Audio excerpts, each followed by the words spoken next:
Hi, my name is Kevin McDonald, and I'm declaring my independence. Independence from what? Why, negative thoughts and energy, of course. Chief among them, hate, division, and fear. You see, I know that we're all one, and together we can solve any problem, save our planet and each other. Please, join me as we come together as one and choose a better way to be. So now, let's begin with my independence report.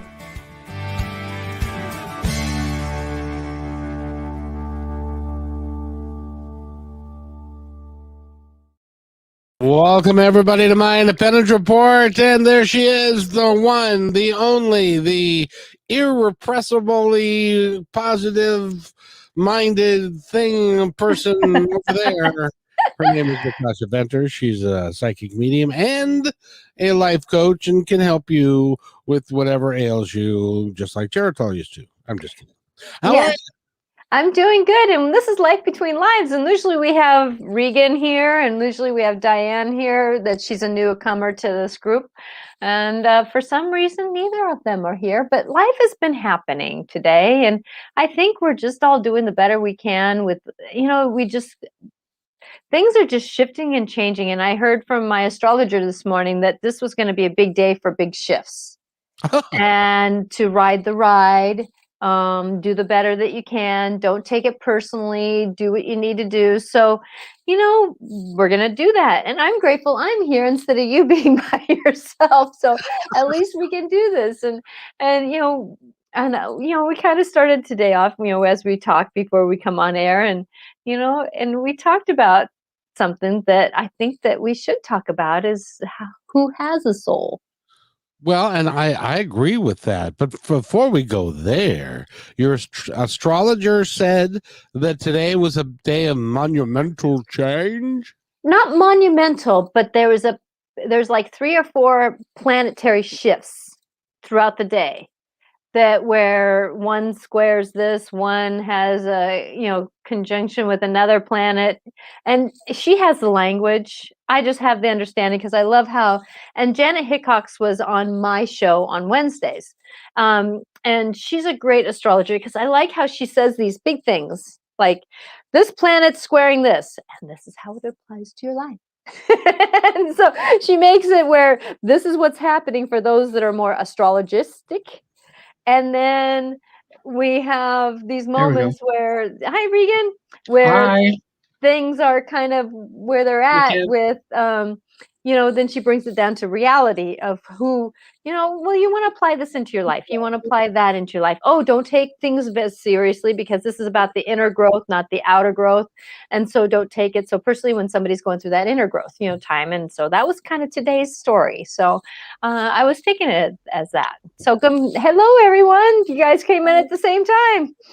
By the way, Regan, there's a ghost that's standing there behind you. Do you know who that ghost might be? Yes, that's Larry. That's Larry the ghost? It's Larry the ghost. No, he was helping me get on here. I'm in his office right now.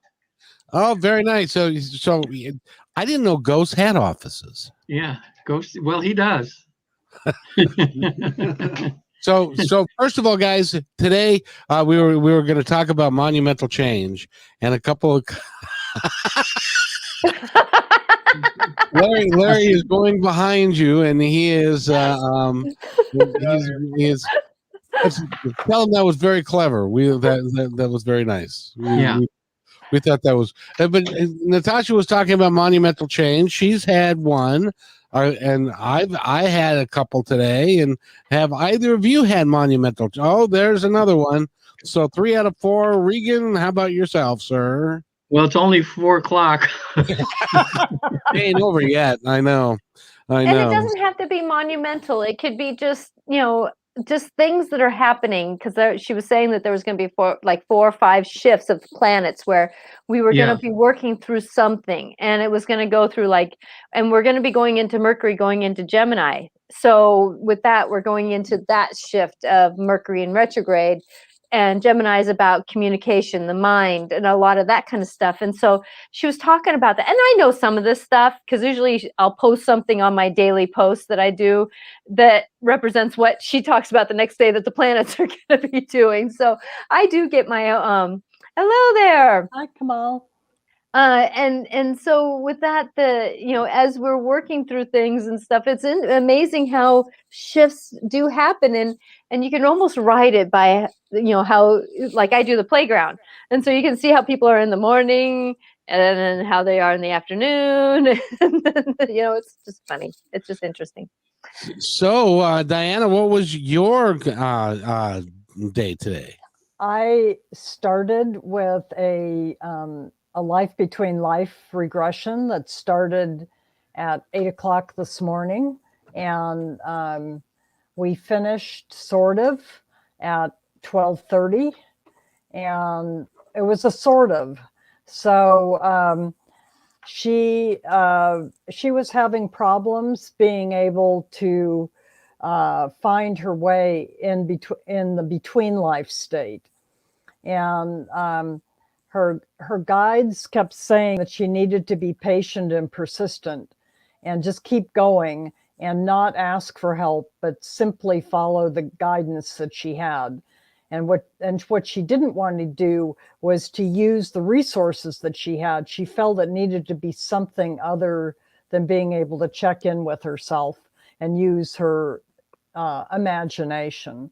And so she was negating some of the information she was getting, and of course she was getting stuck. So that was very frustrating. It's frustrating when you have someone who's stuck. And so she says, "Where's my guide? My guide isn't showing up." Well, her guide is yelling at me, tell her to pay attention, just relax. And she's getting more and more tense, so she can't feel and hear her guide. And just relax. So we finally stopped. She's in India. And so when we stopped, it was 1 o'clock in the morning, her time. And Wow. so she was very emotionally tired by that point. So we did go through a past life that gave her information, and we did get information from her guides that came through me that I was getting channeled to me on how she should prepare when we go in and do it again. So she's someone who learns very slowly.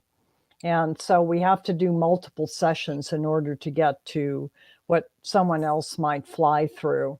And so it just shows how individual this work is. Not everybody goes the same speed. Not everybody is ready to hear and be open. Not everybody is able to perceive and receive. And so it just depends. So my other news, that was really challenging. Then I was on a defense committee for someone's master's thesis. I'm a second reader on her master's thesis. So we had that. And then my big news was my refinance on my house just went through. So I have thousands of documents to send to them in the next 48 hours. Oh, wow. The things that they wanted and I gave to them, and now they want them all updated. So it's pretty amazing. Yeah, so that's a good day overall. Good day, yeah.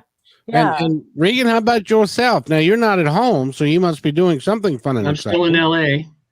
It's since last week I've been here. I have 3 more days here, it's been Diana busy for me this week because I've had 4 life between life sessions in the last 5 days, and I have another one tomorrow. So it's this one I had today. He just happened to catch my website and contacted me, and he lives here in LA, and so it was perfect natural. So we did it kind of quick, and I thought I was going to just do a past life regression with him because he mostly called me because he wanted a hypnotist. He fell out of a window when he was 8 months old, a 2-story window. And he found that out later, and it's always bothered him, like why and what was going on. And I had never done just an age regression before, but I treated it. I did the same intake as you do in the going between lives, and then I had him on the golden stairway, going down the age and age, getting younger and younger, and visiting a few other, when he was 21, when he was 13, and I had him go back to his youngest that he could remember. He was like 3, and I said, well, we're going back even further back to a time when a particular trauma might have happened to you. And then he saw himself as a little baby, just 8 months old. I guess it was a low ledge. He was the only one in the room, and he just climbed out and fell out the window, but he was upset because no one was paying. His two older siblings weren't in the room. His mom and dad weren't in the room, and he felt he was abandoned. This little 8-month baby was feeling abandoned, and he was upset because his parents were yelling and screaming in the other room.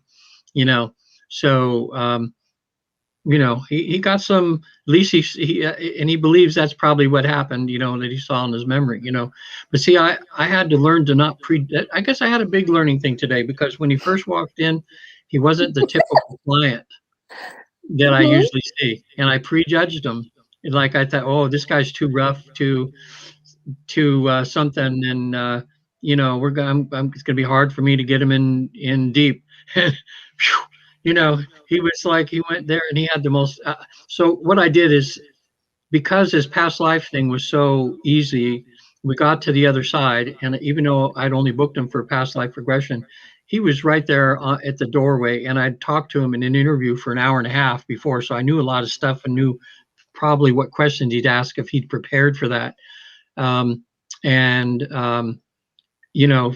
was two guides that were there, but he says, well, they're not really my guides, but they're doing this, So we followed him, and they put him in a place of rejuvenation, because he had just been in his past life. He had an explosion went off in a war, and he died of shrapnel wounds. And so I said, can he go someplace to be rejuvenated? He found himself in a real comfortable room with a real comfortable bed. And I said, well, just rejuvenate, and I'll have you tell me what's going on. As soon as you through, let me know, and we'll record what happened to you. And then during that time when he was silent, his all these people just showed up in his room that he had issues with. His mom, and found out that his mom is actually his guide. That was his spirit guide, was his actual mother, and not the two people that just welcome to come. But he had everything I asked him immediately. He just knew. And this is when people that are listening to this, if you do a life between life thing, a session where you actually go to a past life and then go to where you go between lives, which some people call heaven. Sometimes it's so easy for people that they can't believe it. And so they want to not believe it because it was too easy. But aren't you surprised, Diana, how easy it is for people? It is, for the vast majority of people, it's easy. Yeah. People get preconceived notions about what it should be, and those tend to get in the way. But when they let go of those and simply experience without trying to overthink it, that it's very easy, and they're experiencing something, and they are so surprised they're experiencing this or hearing this or getting feedback. Well, I have to tell you something that was interesting for the first time.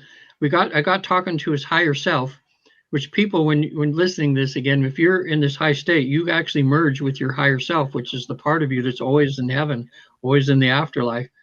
And boy, did he get he got really chewed out by his higher self, because he had all these health problems. He has diabetes and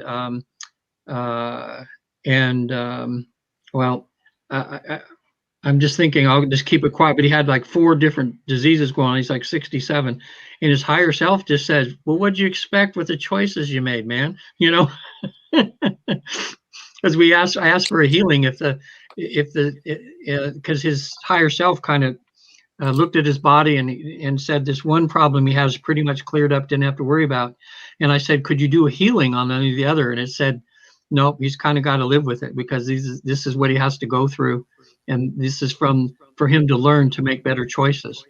So, it's not always where you'll just get up there and get a healing. Sometimes you get well, what do you expect? And now why don't you try to do better, And what can you learn from it? Yeah. Well, it sounds like the two of you had some very exciting things happen today. Natasha had a little bit more of a sad. Yeah, what happened to you, Natasha? What happened? Well, no, it's not necessarily sad. It's just, in my world, I know what has souls and what doesn't. And I had to take down 2 trees that have been in my life for a very long time. One, I look out the window and bless every morning. And, you know, the woodpeckers and the bugs got to it, and it's a birch tree and they don't live very long anyways. But, you know, this is something that I watch the squirrels dance through and play and that kind of stuff. So I'm choosing to look this way because this way, I told the guy, don't take them down on Monday or Wednesday. And of course, Monday. So that's always my luck. You know, it's like, put a challenge in front of me and I will persevere through it. You know, so today we were down somebody I had to take somebody else's group today because she wasn't there. Her sub wasn't there. And then, you know, it's like, it's just been one of those things. And when you're working with, you know, 100 kids on the playground, it's just, you know, what fires are you going to put out? So it was just that kind of a day. And then come to find out the 2 trees came down today. It kind of brought tears to my eyes, but I persevere through. So it's a thing. It's a thing. But I asked the trees, I talked to the trees, and they said they were willing to come down, but I didn't get to say my goodbye. So. Yeah. And that brings us to the point of and this might be a little controversial, but do trees have souls? If you listen to Natasha, yes, they do. What's your guys' opinion? Yeah, you want to go first, Diana? I feel that energy is differentiated in different ways, and we're all part of the one energy, the God energy, and we're all part of this one energy, and we manifest in different ways, at higher vibrations, at lower vibrations. And so, because we're all living beings, some are more sentient than others. I would think a tree is probably more sentient than a rock. They seem to respond differently. You know, they both hurt if you hit your foot against it, but it depends upon the rock too, whether it's a crystal or whatever it is. So rocks call us 2-legger movers. So yeah, they're slower. Their time warp is different. Yes. And so they move in a different energy flow than humans do. But we're all part of the energy. And even though we might be the tiniest particle of energy, we still are all part of the God energy, which is why we're all connected. And so our form that we manifest in is for learning, whatever that form is, that we learn in that form. So I think we all have energy, whether you call that a soul in the way that humans call it a soul, I don't know. I mean, my experience is I have run across clients who have been animals in previous existence and who have gone back to previous lives as animals and have had learning out of those forms. And so it's not a value judgment, the form that you're in, it's a learning opportunity. If you manifest in something other than a true energy state, a pure energy state. Yeah, what helps me understand it is because we're energy, just like our soul comes, you know, if you figure we have the solid body and the soul can just enter it and leave it, okay, well, it can do that with any form, you know, like if it wants to have go on to little R&R for a while and rest in a rock or something, you know, it can, but then it can leave just like it leaves the body. So as energy, it can kind of embody in anything. And it does depend on the experience. I know one person actually did this in a dream where he woke up and he was a puppy in a pet shop. And every time the owner would leave, the anxiety, the separation anxiety was overwhelming. And he's here in this cage in the store. And he then, you know, in the dream, he got to experience what it was of what dogs go through sometimes when they feel like, you know, we're leaving them and how horrible that is for him. Well, it gave him just empathy for dogs from that on, and also for people that are alone and how that feels. So it was just like a lesson that just was a momentarily one, but by being in that dog for that night or in that dream, it gave him a lesson, you know. So I think we still have a lot more research to do in that aspect too, to find out what's going on. Although I did have a client this week, one of my other ones, one of the highlights again was when her two dogs who are still alive in this life, but the soul part of them was there. And I told her, I said, well, ask the dogs how you're doing. Is there any way that you can, anything you could be doing better? And one of the dogs says, I could use a little more attention. Says you're giving the other dog too much attention and I'm feeling left out. So I think when she sees her pets and she goes home, she's going to be sure and give that other dog a little more attention, So that was kind of beautiful. I like that. It was a good part of the session. Well, Regan, I'm glad to see that you're so busy. You know how I know you're so busy is because you haven't shaved. What's up with that? Oh, yeah. I thought, well, hey, I'm going to look like a professor this week because Patty, who I live with, she hates beards. So I'm gone for 10 days. So I get to be Mr. Beard. And I'll shave when I get home. She'll go, what's that? What's that on your face? Oh, I have to tell you an update on Tony. For people that are just watching this later, we had a another ghost. Yeah, another ghost. There we go. Okay, that's Carrie. Remember when she was on the show? Yes. Okay, Yes, that's I'm with her. She's just waving, saying hi. Yeah.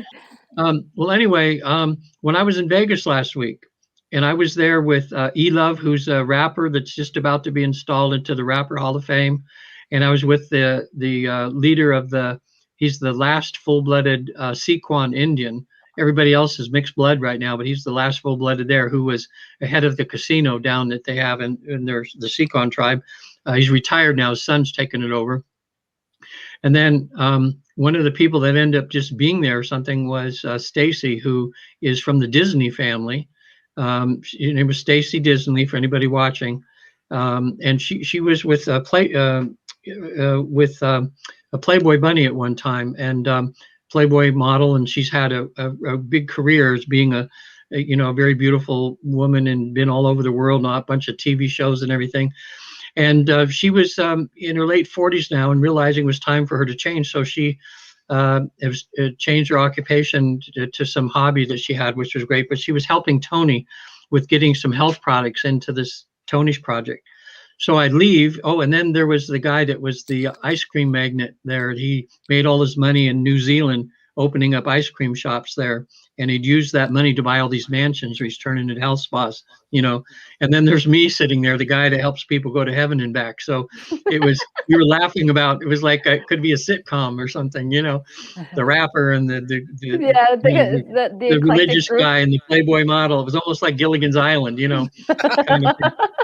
Well, so I checked in just after I got off with you guys in the middle of last week. I said, Tony, what's going on? And he emailed me back and he said, Stacy had a big party. She called 25 of her best friends and she made them dinner and everything like that.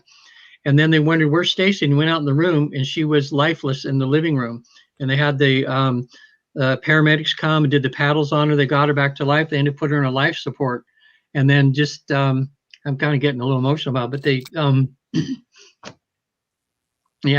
took her off life support 2 days ago. And so it just shows you, when it's time to go, it's time to go, And Tony was really distraught. And some people are saying, Tony, it's your fault and everything, because she spent like 2 weeks with Tony and Kim and just having the time of her life. And all these people that were there. And, I don't know if they're going to do an autopsy or what. They're taking her back to Kentucky. That's where I guess Disney was from, back there or something. But just what a beautiful soul she was and everything, and just gone just like that. But here's the thing that Tony, he called me up last night and he said, Tony, I believe all the stuff you're doing. You're not going to believe Stacy is with us. And I said, what do you mean? He says, at this one mansion in Vegas where they're at, after she passed away, this dove out of nowhere shows up on the fence, and Tony just instinctively says, is that you, Stacy, or something? The dove, he went right up to the dove. It wouldn't leave. It didn't leave the whole day. Then they took off the next morning to go to the other mansion, which is about 20 minutes away. And the dove followed them and showed up at the house, the same dove. So he says, man, it's got to be Stacy telling us that she's okay. Yeah, it wasn't her, but a lot of times the animals are representation of family members. And so a lot of times the animal will go up and beyond being the animal and say, and the spirit will say, or the guide who is with that person who's crossing over will send something like that, like a butterfly or a dove, Okay. or there's something that they will collect, and this animal will come up beyond what it normally does and honor itself for that moment to Yeah, support letting those the that are person know loving. that it's just saying that Stacy's all right. Yeah. Natasha, can you pick up anything at all? Like on her name was Yeah. No, she had something medical going on, I and think she did. and there was something, I feel like that, I'm getting, it wasn't like in the heart valve, but it was somewhere kind of, maybe somewhere in the sequence between around the hearts, where things kind of like, I don't want to call it an aneurysm, but it Oh, was kind of acted like an aneurysm. that's what they said she died of, an aneurysm. And See? and with her, she knew somewhere in her, and I'm not going to say that this is a conscious knowing, but there's a lot of people know when they're going to be coming to an end of their life, and Hmm. life brings them into a magical moment, where laughter and fun and all this thing happens. It's kind of like right before people die, they say, my grandfather, he got up and he went to dinner with us and he did this and this and this, and then he was dead by the next morning. It was Yeah. like there's something about the soul arising to be its magical self before it has to cross over. And it's a crosshairs, because every time that I hear someone's getting better, and I'm like going, oh no. It's like, because I know that it's the peak before the final, the final moment, and that's where things happen. And she knew she was going to go within reason. There was a part of her soul was talking with her and letting her know that this was part of it. She did Yeah. not have pain when she left. Her soul was taken before she left. She Yeah. did, and it happened so fast. Yeah, I think it was really fast. They couldn't have done anything, and so it's nothing that anybody did. It's kind of like when, like we had somebody, Kevin and I had somebody who we know who passed, and they blamed it on COVID, but yet at the same time, I think that person had a situation and COVID just hurried it up. So there's sometimes Yeah. things happen where I think she just had something that popped, for lack of a better word, and I'm not going to call it an Yeah. aneurysm, but something just popped. Yeah. But it's Well, you funny were when it just happens that way, and we all know Tony in a way. So in a way, you can see how it would affect us all. Just what his, in his walk and what he's going through, Mhm. and um, yeah. But you know So what I like about that, Regan, was that prior to talking with Natasha, prior to talking with you, Tony no more would have thought about a dove sitting on a fence being yeah, representative of a friend that had passed than yeah, flying the moon. And so what you did is you opened up his belief structure so that it could benefit him to see that dove and to take it for what it was. yeah. I Mhm. mean, he was excited. He says, no one's telling me. He says, Regan, I can tell you, everybody thinks I'm crazy, but he says, I just felt it. I said, yep. That was her. And Valerie, now, who was on the show a few weeks ago now, Mhm. she just got back from Vegas. She was, she rushed there because since Valerie's talked to us, she's been removed from the company. Her husband wanted a divorce. And so she's now left without a job. And Stacy was her rock here, was going to help her get into show business because Stacy Mhm. knew all the people. So that's been pulled from under her now. And then she lost this friend who she just reunited after 18 years. They were friends way back and they were getting really close again. So she's coming by tonight at 7 o'clock, and I'll either do a session for her, just a regular therapy session, or for her just to try to help her, because she's got to feel like, my God, my whole life has just been ripped from under me, and I want her to see that's probably going to end up being a good thing, because I think when this is all said and done, the universe is trying to get her to, be somewhere that she's not, get her out of her old rut or something. Yeah, a lot of times life will bring us down a path. Hi, Bev. Bring us down a path, and then something will kind of just stop us, and derail us to move us where we need to go. And when you really look at, what is this here to teach me? What is this here to do with me? Where is this going to go with me? you know, that when we can do that, it's amazing how life brings us to where we're at. It's Yeah. kind of like my parents passing led me to being this, you know, Yeah. led me being, because I've always been intuitive, but it was like, okay, Natasha, it's time for you to get out there, because my grief woke me up. And Yeah. that's the thing about life. It's just amazing where we can go. But she's going to be, you know, she's going to be fine once she gets her footing. Yeah. It's I think she almost, will too. It's almost like somebody who has a wound and they want to take the bandage off carefully. And what's happening is the bandage is getting ripped off. So it's all coming off at once. It seems like it's worse than it is, but it's all coming at once. Yeah. And so instead of being a slow, long, painful transition, she's being forced into it and through it more quickly, which is in the long run can be less painful than agonizing for years in an almost place. Yeah. Well, and so, I think you know, didn't I tell her that there was going to be something that was going to be coming up that was going to shift for her, and that her path was, there was something that I said that was going to come. I couldn't name it and claim it, but because it wasn't necessarily her thing, but it was what affected her. So I vaguely remember that. Yeah. Yeah. Yeah. So what a week, huh? You know, like we see all these people's lives that we know, and, you know, even just through the show here, and that's what we're here for. If people want to chime in, if anybody's out there listening, they have something they want to ask Natasha or Kevin or myself or Diana, you know, we'll try to do the best we can. You're getting four different perspectives here. And sometimes, Kevin, I love your, you should, you know, it's like Kevin, you're like half a medium and half and you know, life between lives therapist. I think you have a good sense, because the way you have just a good inner sense of things, I think, you know. So well, it's interesting because listening to you guys, and I've been doing this for a while, and so a lot of mediumship, a lot of studying with Michael Newton stuff. It's interesting. I did a podcast last week, and it's up on the podcast, and it's with two ladies. One couldn't be there, but the other lady, and then we were talking about energy and stuff, and I was chiming in, and I mentioned my story of the big shift for me happened when I picked up Journey of Souls.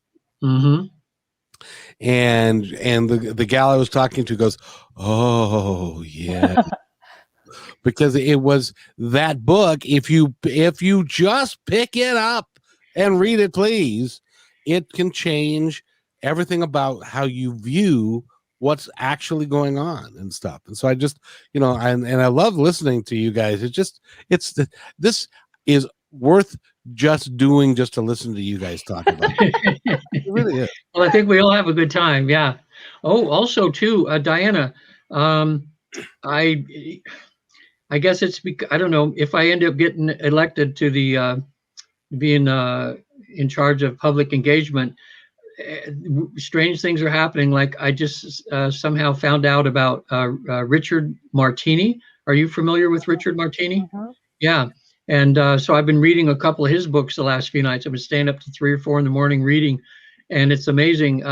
Richard Martini found out about the Newton thing, and he became so interested, he started doing his own research. So he's filmed like over 30, maybe even more now, sessions from a number of different, he chose a number of different Michael Newton therapists, because he wanted to make sure he was you know, he's a skeptic, he was covering all the bases. And he says, after about 20 sessions or so, I'm starting to realize everybody's saying the same thing about the afterlife. There's just got to be something to this and that. And then he even had a couple when he's gone under 4 times to visit the afterlife, did life between life sessions. And he even had some trick questions he threw in there, trying to throw the other side, and they got answered. So he's become a real believer in this. And he's even become quite a therapist himself, but in his book, he's talking about, he invites people to a coffee shop, and he gets them really calm, just talking to them. Like they'll talk about, a dream they had or something. He starts asking the right questions, and before you know it, they're having like a life between life session without even having a formal induction, you know. And he says it's all about asking the right questions, and your subconscious seems to be able to just pick up the slack. Because probably just like what you're doing, Natasha, where somehow you just get the right question asked, and then people just see these images, you Yep, know. exactly. Yeah. Because I do a meditation where I go through a quick process of getting there, and then we go into this one section of the body, like the heart's, center, and we go into a basement of the heart, or we go into another door behind the heart. And then we go in and they say, "Oh, I don't see anything." I said, "Just turn around slowly. There's something that's going to pop out for you." And so it puts that idea in their mind. I'm not putting in that they're what it is, because it's up to them. But I said, "Oh, wait a minute, it's shiny. Is there's a bright light around it?" It's like, and they kind of go, "Oh," so I get these images, and then they add on, and then, "Oh, it's this." And then, and then we go a little further, and there's a lot of times there's a lake in this meditation, and is there something coming out of the lake? And they go, "Oh, yeah, it's a da da da da," because I know that this is the whole journey of why we're there, because I'm intuitive. Yeah. And so I kind of lead them down the path, because a lot of times, we are so stuck in what we want to believe in that it stops us from being able to see. And that's the one thing that I want people to know, that there's so many people walking through grief right now. Why Yeah. can't I hear my family members? Why? Because we're so stuck in that emotional state that we're not able to process through. And I'm going to even say, for me, it took me almost a year before I talked with my mom after she passed, where my dad was like, boom, boom, boom, boom, boom. Because there was something about her energy and my energy being stuck, where we were just missing each other. Well, it took me walking down my metaphorical stairs, and my dad pulling my mom into the view saying, "See, it's safe to do it." And so that's how we started communicating. So it's just one of those things that as we open up, like your friend that you just did, he's very intuitive. He's just been stuck in not believing that he's intuitive because of, for one, what he learned being a male, that he couldn't be what he heard or felt, because it was, I don't want to say beaten out of him, but, kind of, don't believe what you hear, because he would always see spirits. But then he shut it down, and now that's why he can move so quickly, because he got out of the way. He got out of his mental way. Yeah. What I like about it a lot is that last week, Natasha was talking to me about my brother who passed away in October, and my father who passed away 10 years ago. And in Journey of Souls, they make it clear that you have a soul group, an inner soul group, and you have an outer soul group.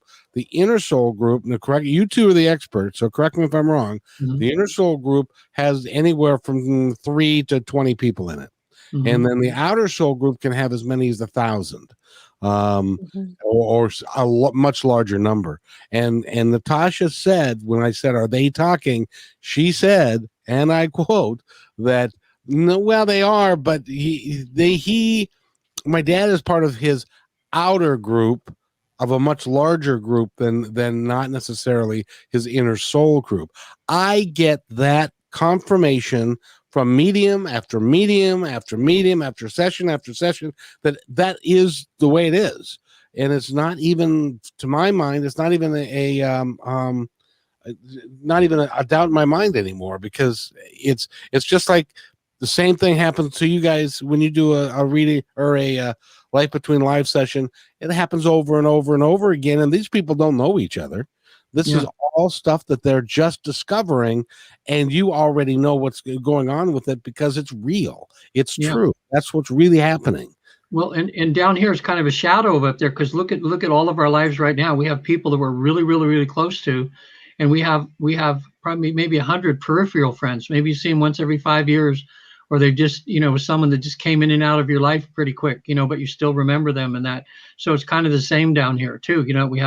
We have our tight group, our family group, and then it spreads out from there, until we have all these acquaintances and things. So, and they're all part of our life and all important, I mean, I've had some people say, like I had one guy, and in his soul group, his music teacher showed up, and he hadn't thought of him since he was a little kid, and he would have never wrote him down as being part of his soul group. But then when his music teacher showed up on the other side and said hi to him and everything, he realized what an influence that teacher had on him that shaped his life. But because he wasn't family. He was just, a music teacher. It's He didn't influence. realize It's the importance of that. It's the influence that people have on us. That it could be just even a day, but that day altered our life. And that's our soul group. Like my mom and dad, I know they're both passed. They're in the same soul family, but when I just take a snapshot of my mom and my dad, they don't really spend that much time together on the other side, because my dad is he's a soul like I am, where it's like when we get over there, we're worker bees. It's like we're helping somebody on this, place or that kind of thing. My dad's laughing. And my mom has a different journey. She has more of a, let me take care of the people who are coming in that need a little bit of counseling as they come in. Where my dad is like, he can be, in another planet, or he can be in India, or you know what I mean? It's like he's all over the place because that's his soul journey. But yet at the same time, he pops in, just me thinking about him, he pops in like that. So it just depends on where we're at. But I always told people, my dad on this planet, he had one foot in this world being human and one foot in the spirit world. So, he was ready to cross over when he crossed over. It was amazing how quickly things moved when he did. There's also, Michael talks about groups that are specialty groups. So you have your soul group that you go around with, and the people that you create contracts with, that you're doing things with in a lifetime. And then there are those who are focused on a service or a mission or a goal. And I've had a number of people, especially very old souls, go back and their soul group has pretty much disbanded because they're old souls. But he has a group of those who are doing the same kind of service as he. So that happens a lot, that people begin to shift and they make choices and they find their service and they find what they're meant to do. And he's a teacher. And so he said, all of us are teachers, and there's some that we're teaching, but they're really old souls too. And so all of us in our specialty group are teachers. And he said, there's really nobody left now that I don't communicate with a whole soul group that a soul was born into. So groups we move through lives together to learn together, and we make contracts together.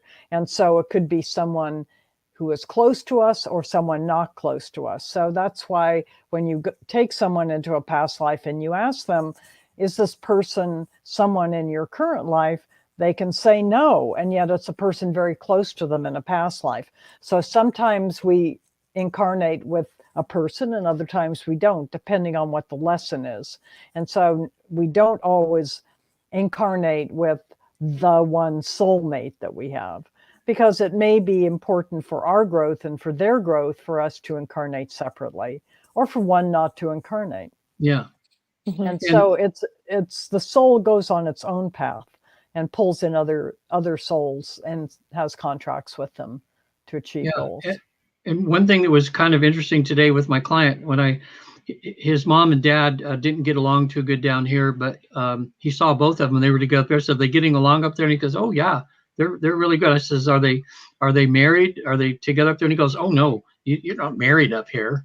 He said, "We're all friends. We all love each other and that was." He just said that, and I went, yep, that's kind of how it is. It's like, it's not exactly marriage, but we're still in love and as close as we are, like you have your favorites who you're closest to. So that was interesting. Well, and it's kind of like my mom and dad, they're very much, the three of us have interwoven times where, I can be my dad's guide in one lifetime and he does the life, and then I'm vice versa. But I can tell you that my dad and we would finish each other's sentences. So we were so intertwined. So with that our souls do a lot of the same work on the other side, where my mom doesn't, but yet we come together in lifetimes to do work together. And it could be just this or that, but I can tell you the difference in my mom's spirit path and my dad's spirit path. It's day and night, not bad or good. It's just day and night on differences. And that's the thing that we wonder why some people don't get it here on the planet. Well, it's because their souls aren't meant to get it here on the planet at that lifetime. And so it's just interesting to walk through life and kind of to get that knowing of where things are and what to do. It just, I do a lot of sessions with someone who, yeah, you guys have been through lifetimes together, but this time he's your guide. It's like, oh, well, no wonder I felt like I had someone who loved me so much who was helping me out. We just never know. Question for the two of you. When you, and Natasha, feel free to interject too. When you are doing a life review and a life between lives session, and the soul appears to be a younger soul, how many lifetimes will that younger soul have had? Or is it the experience that they have created or not created over time, which dictates their level of being the level of expertise? Does that make any sense at all? Yeah. So souls learn through, some souls learn faster than others and learn more in a lifetime than others. So someone, I'll just make something up. So someone could have lived, two people could have lived 10 different lives. Two souls could have lived 10 lives. One could have learned a lot and another could have learned not very much and created a lot of baggage for themselves and not learn through it. So you have people learning, souls learning at different progressions. The people who we work with and the souls we work with tend to be mid-range to older souls. And that's because when you're a kid, you're not reflective. You aren't looking back. You're still creating your own mess. You haven't figured things out enough. So you're simply experiencing and you're not being analytical and reflective and looking back. And so I tend not to find people who are young souls. And if I do have people who are coming to me that relate to this, chances are they're coming and they need to do work in this lifetime, and I don't take them between lives. That I tend to take old souls and mid-range souls between lives because they are ready to go there. I had someone recently who is very challenged in this lifetime, and she is still stuck in a lot of the things of this lifetime and isn't able to move out of those things yet. And so I don't see her as a very old soul. She's not someone that I see as a good candidate for doing between life work. I don't see the reflection there. I don't see that ability yet. Maybe this lifetime will open her to that, but I don't see that. And you have to be in a place where you can have had sufficient experience to be able then to look back and analyze it, but young souls haven't learned how to do that yet. It's like kids don't know how to analyze what they're doing. They're just trying to figure it out. They're not analytical. They're just trying to figure out why something is. Yeah. Haven't you found out too, Diana, when people are in that state, in that deep state, and you'd think because of the ego, if there's ego involved, and you said, okay, I want you to tell me, or have the guides tell you, are you a beginning, intermediate, or advanced soul? And you think with most people's egos, they would always say, well, I'm an advanced soul, but you can tell on the other side because some of them, they think about it for a little bit, and then they give you their opinion, but it's always very modest. But I do find most of my clients, when I've asked that question, have said that they were kind of intermediate or advanced. And you can almost tell by the ease at which they do things. And even when they walk in the door, some people, they just have that, that's something about them. You go, wow, this is a really evolved person here, But that's where today I made that mistake when he came in and I'm going, I don't know, and he surprised me. Yeah, you can't always tell. I'm working with a family of people, and the daughter is probably the most evolved soul.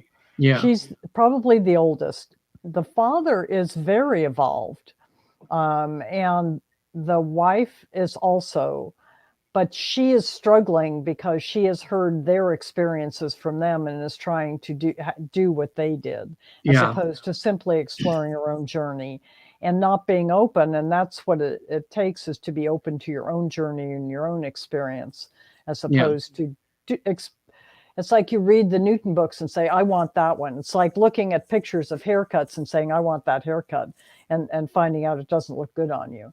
Yeah. So we're not trying on somebody else's life. We're having to learn what our own journey is about. And old souls do not necessarily show up in a lifetime remembering they're old, because we have amnesia when we come into a life. And so you may be, very, seeming like you have no soul, and it's because you haven't connected. You just haven't connected with that part of you. But this family, these people are so different from each other, and yet they are all very old souls who've been brought together to learn from each other. And they're getting to the end of their experience, and they're having to have deep experiences. So they were put together genetically with a group of very old souls. So on a body memory, the body lineage and the genetic lineage is all very old as well. It's a very old lineage. And so there's the constancy in the lineage that is added on to whatever is going on a soul level. Yeah. But Natasha. What? Oh no, go ahead. You were going to finish. I was just gonna. In your work, does that ever come up, or is it as Regan said that a lot of people said, "Oh no, I'm a very old soul. I'm older than dirt, and so I've been, but I'm coming." Do you find that there are different soul levels in your work? Oh yes, and I agree that we have times where like for me, my soul is very educated, I'm going to call it, because of the way that I interact with when I'm not in body and when I do. But I'm going to add on that going back to knowing when my soul was plunked from the source, I'm going to call it, that source has always been willing to give a soul life.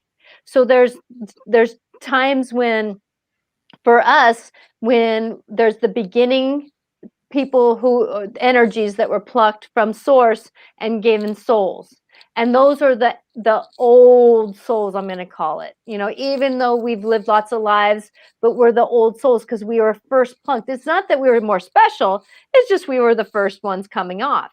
And then you have the ones that are more recent, in the time of non-time. That's a bigger picture story there. But there's these different times where there's been source that said, "Oh, it's time for this new soul to be." And it's not like giving birth, but it is like giving birth. It's like, here, it's time for a soul. Its source says, I have a calling for this being to be started. And it just depends. And some of us are, millions of zeons years old, because that's when source decided to say that this is you. And and you can tell when that person has that kind of soul, because of the way that even if they come in not knowing, there's just something that their life just becomes teaching, because they just walk into that path. There's always that teaching moment, that kind of like for me, in a way that I can be walking from outside to in a room, still be outside and outside having a witness of what I'm doing in another room, at the same time watching myself having this conversation, deciding I should have said that differently. Maybe I should fix that now, and having a conversation as I'm watching myself doing all this stuff, because my soul has an idea on how to manage itself in different dimensions at different times. And so it's been kind of an interesting walk for me. Just kind of getting the mind wrapped around what the soul can do. They do have medication for that, I know. If people knew a lot of what was going on in here, they'd put me somewhere that it wouldn't be a good place for me. But that's why I've had to learn to have my voice, because I have been told in too many lifetimes that my truth was not a truth. Yeah. And I was damaged from that. Yeah. So it took me a little while to get a voice. That's why I was so shy and quiet at the beginning of my life, because I was so closed up saying I can't be who I want to be. But now it's like, Yeah. Oh, by the way, I had my client today ask about COVID too, just to, because we've all been doing that on the other side. And I said, ask him, what's this deal with the COVID going around? And what he was just told, and he knew immediately. He says it's just something we have to go through. It's a balancing. It's actually helping, eventually kind of clean things out and heal things.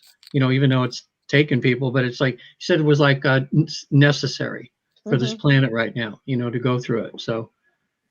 Now that was interesting too. And I did the Michael Newton little trick today. I had him hold up. I said, if someone held up a mirror to you, what do you look like? And he said he saw himself as a mixture of orange, yellow, and I forget the other color right now. There was these three colors. That's how he was seeing himself as energy, when he held up a mirror. And the people in the soul group, I says, how? He said, oh, they're all here, all my friends. And I said, how do they look? You see them in bodily form? And he goes, no. He said, they're globes, but he just, again, that's what makes this life between life experience so real, because, if you're just making something up, you're not going to imagine you're on the other side and you're going to see, a ball of light, that you're going to be recognize who that soul is through that. But so it was very, very interesting, and just how quickly he had the answers, Oh, that's awesome. That's awesome. So if somebody wants to get a hold of you, Natasha, how might they do that? You can reach me at angelicclarifications.com or Natasha at angelicclarifications is my email. And she's here every Monday and Wednesday at 4 o'clock. 4 o'clock. Last Wednesday, I couldn't be here. She did a beautiful job. I did. And I was so proud of myself. Me and technology. I have struggled with technology my whole life.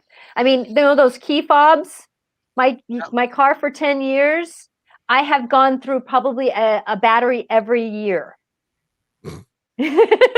So me and technology, I actually within a half an hour was able to get on and do what Kevin's been doing. I was so proud of myself. Yay. She did a really nice job. She did. Good. I was very proud of myself. When you're home or when you're in LA, I suppose, how does somebody get a hold of you if they want you to work with them? I'm sorry, did you just say Regan? Yeah. Off on the road. Well, you can get a hold of me. I have it on the screen there. visittheafterlife.com. And as Diana will tell you, both of us are work for the Newton Institute, where we're facilitators for the Newton Institute, certified to carry on Michael Newton's work with helping people go into a deep state of relaxation or trance, as you might call it. And we found that everybody, if you can fall asleep and wake up, you can get into the state. It's very, very easy. Over 90%, some people have a higher rate than that, are successful in visiting a past life and then actually going where you go between lives, where you can get questions answered, speak to relatives that have passed on. There's just that's just the tip of the iceberg over there. So you can get a hold of me through visittheafterlife.com. Actually, I gave out 17 free books last week, ebooks that I sent to people that were requesting free books. So that's good. And there's a book I have on there called Reincarnation is Real that I'm giving away right now. So and I probably will in the future too. If you happen to see this in the future, go to my visittheafterlife.com and just request it, and I'll send you an ebook. So that's how you get a hold of me. What about you, Diana? I'm at sfbayregressions.com. That's my deep trance website. It's usually pretty deep in there. And I can also be found on the Newton Institute website. So newtoninstitute.org is a good place to look, because all of our therapists are listed at the locate a therapist function. And you can just put in your country and look for somebody. You could put in a language. We have therapists in 48 countries who speak 25 languages. Not everybody speaks all 25, but but there are therapists in a number of different countries, and many are working online now. The pandemic has brought us online. And so even if you're not in the same location as either Regan or I, we both, see clients. So contact us. And I do hypnotherapy. I'm a Reiki master, and I do deep trance work, and just give me a call. I'm always happy to explain this journey and to help people try and figure out what it is you want to do for you. It's an Yes. individual journey. It's your path. It's not somebody else's path. And how you go about it sometimes takes a little negotiating with yourself to get started. So be open to that, because it's worth it. Definitely worth it. I just want to say that, did you guys realize, and I don't know that you do, this show is 20 years in the making. I have wanted to have put together a psychic medium and hypnotherapist from the Newton Institute since I read Journey of Souls 20 years ago. And so this has taken a while to get done. And I think, and if the people that are listening, if you want to chime in and tell us what you think, that would be great, because I think this is highly listenable. I could sit here and listen to this stuff all day.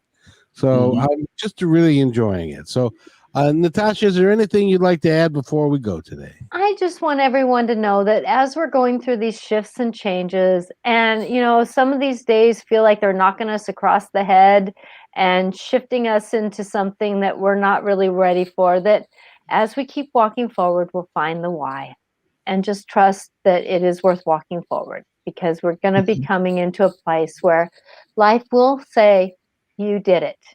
You're going to be okay. So just trust that process. Awesome. Regan? I'll be simple here. Just remember this phrase that kindness is love with work boots on. So not always easy. You know, it takes a little bit of work, but if you do the work, you'll be well rewarded. Diana? We simply need to be. It's not about what we do, it's who we are. And the hard work is on working on being. We tend to be human doings, not human beings. So it's good to remind yourself that you're a human being, not a human doing.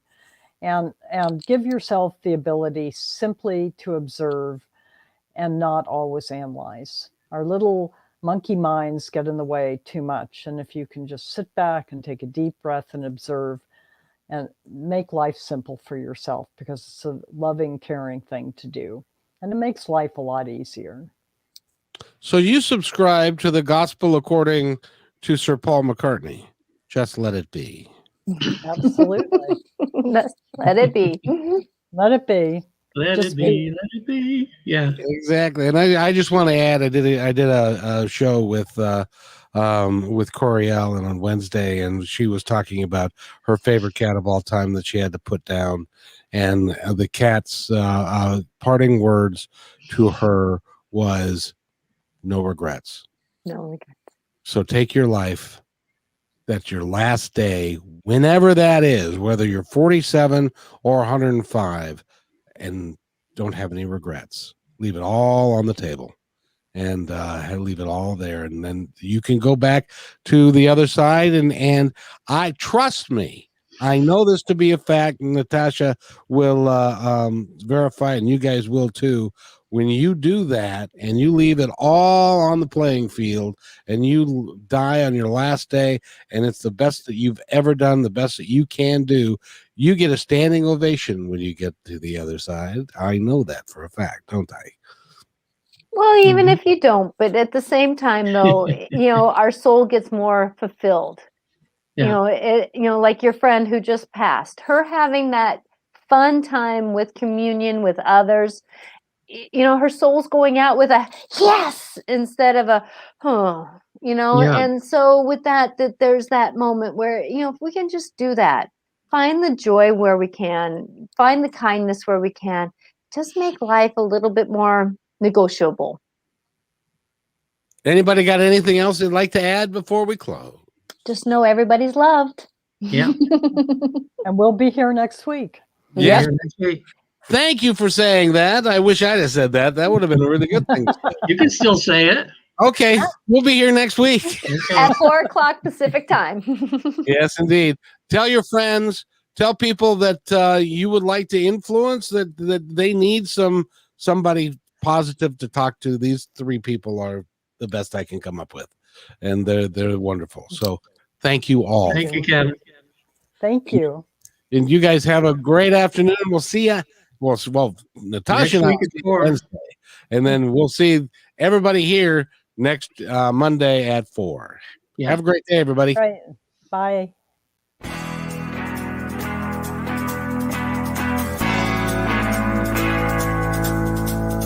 Hey, and thanks for listening to this episode all the way to the end. Hey, pretty cool. Hey, don't forget to follow us so you can receive regular updates and new posts. And remember, take care of each other because each other's all we've got. See you next time on My Independence Report.